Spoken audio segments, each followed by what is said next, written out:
So wait, we should say that in the first round, February 7th, Arauz got 34% of the vote. Lasso, the banker, got 19.7%. And then Yaku, the indigenous guy, Carlos, whatever, got 19.6%. And boom. Now, as you said, 30,000 votes different. Also, early polls showed Yaku was the, not winner, but second place, was in the runoff. And the top two get through to the finals. Yeah. Then, suddenly, Guayas district, which is like New York. Guayaquil. Guayaquil, the biggest city or second biggest city, I forget. They're like, hey, a bunch of late counts. That's also the headquarters of Lasso's party. A bunch of late counts came in. Turns out Lasso won. That is not typically a region where they do late counts. The late counts are usually from the Amazon or from places that it's harder to get the ballots back. It's like New York City, you can come in immediately. You know, it's like rural Tennessee is where the late counts would come in. They didn't have mail-in balloting with the coronavirus and everything? No. No. They all came and they had to do shutdowns right afterwards because they're like, everyone's out. So shutdowns here are tough. Sick. Yeah, for sure. So the indigenous were upset. They marched on the Capitol. They marched on Quito. They marched all the way south of the Andes to the top. Those people and the Amazonians are tough as fuck. They're like, we should do a recount. And Lasso's like, yes, we should do a recount. However, I would say, why don't we all say, whoever comes in second, we all support who comes in second, because we can't let this dictator take over. And Lasso's like, I'll accept that. Number 8, 9, 10, 11, 12, 15, 16. They're all like, yeah, sure, whatever. We all hate, maybe one or two liked Correa, but most don't. So the banker and the indigenous would then get together. Right. Now, Lasso's like, hey, I'm on board. Yaku's like, nah, dude, I'm not on board yet. You're asking me to support either a dictator or someone taking advantage of, like, you're up for more mining. I'm for less mining. Yeah. I can't just support you. It was a tough call. And so they said, well, either way, we're going to do the recount. And Yaku's like, maybe I'll say we'll do a coalition afterwards. 5 people have to vote on the recount. Now, this is the board that Lasso has just left to run for president. 2 people voted against it. The recount. 1 person. This is after Lasso. Everyone's like, we should do it. 1 person voted for the recount. 1 person abstained, and 1 person, the last person, walked out of the room without saying anything. Outside of the board. Yeah, and they couldn't get, if you don't have 5 people vote, you need walk. So no recount.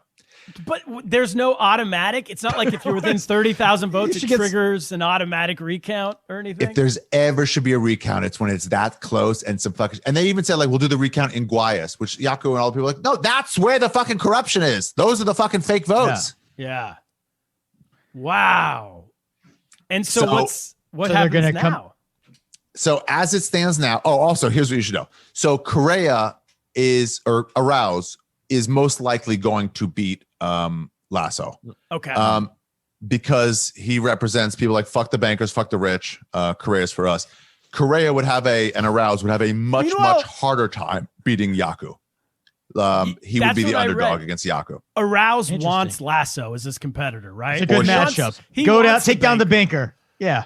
Well, because if you're presenting yourself as like, hey, I'm the one for the people, and it's easy to go against a banker, it's not so easy to go against a guy who's genuinely for the people. This is why Trump wanted to go against Hillary, because he's like, I'm anti-establishment. You are the establishment. And Bernie's like, I'm also anti-establishment. And Trump would be like, fuck, I got nothing. Yeah, that doesn't work out so well. Yeah. Wow.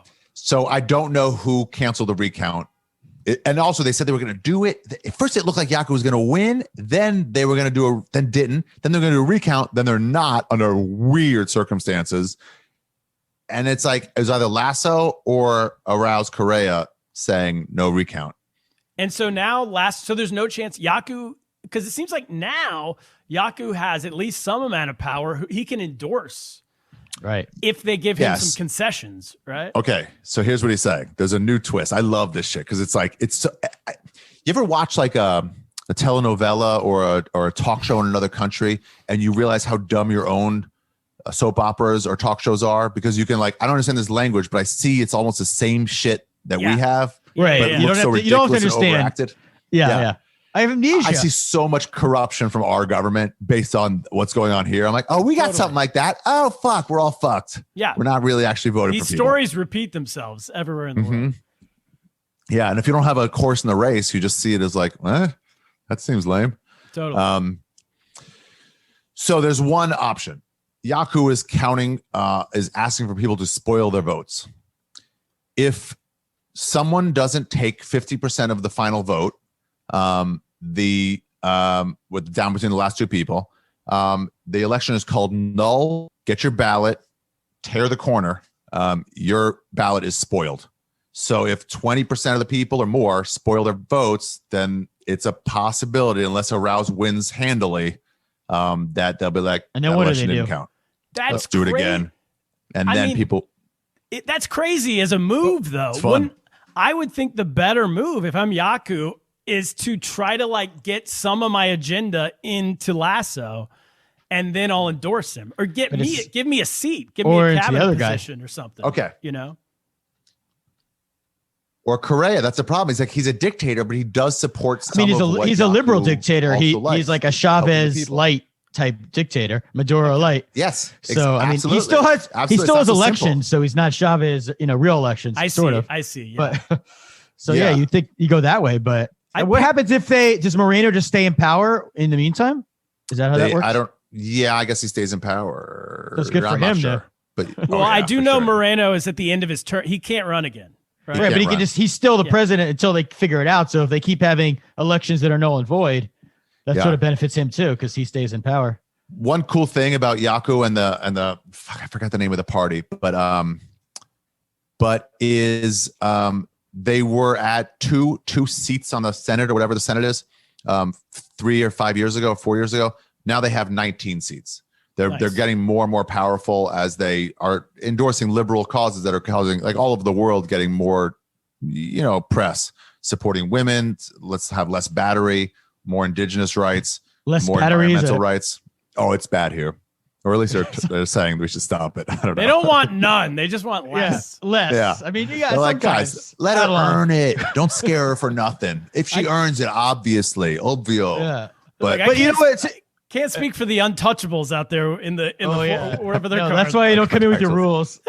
But don't they? I mean, one thing I was interested looking it up is it seems like every candidate's pretty much against abortion, right? Like that's illegal in Ecuador. No, that's not what I read. I thought, is there one of them that was? Against abortion. I read. Yeah, they're all against it. Arauz is personally says do whatever you want, but he's going to leave it to the people to decide in a vote. But isn't it a law that it's illegal, or is it? I don't know. I could see that. I haven't had many abortions here. I had a couple abortions right before I got here, and the people I've knocked up here hasn't come to term yet. So we'll see. But I don't know. It's a very Catholic country. Yeah, that's it is. I should say, when I was in Ecuador, one of the things I found to juxtapose how it's a Catholic but poor country is that we were staying with somebody and they had crosses everywhere. Like every single part of wall was Jesus or a cross. But then they said to us, we are very low on water. And these were rich people for Ecuador. They said, so we need all of the couples to shower together if you can. So it was like shower. And I wasn't married at the time. My current wife and I were taking a shower and there's just crosses and Jesus everywhere. Wow. So yeah, it's very, but that makes sense. What do they think about what do like people you talk to think about the dollar thing? Do they want to keep the dollar, stay on the US dollar? Do they care? It's done. It's kind of like TSA. Remember for a little bit, TSA people are against it. And now everyone's so used to it that I mean, if you're under 30, you don't even remember no TSA. So it just became used to it. I think everyone here is just like, I haven't thought twice about it. Yeah. I mean, it only affects you if you're literally one of the people in the government and you're like, well, if I can like devalue, or if you want to manipulate currency and you can't do it because you're on the dollar. So when you're there's other ways. Everybody uses the dollar. Like when you go out, you use the dollar. Yeah. There's some local quarters here. There's split between the US quarter and the old quarter, same size. But yeah, it's just, Oh, also $2 bills are super good luck.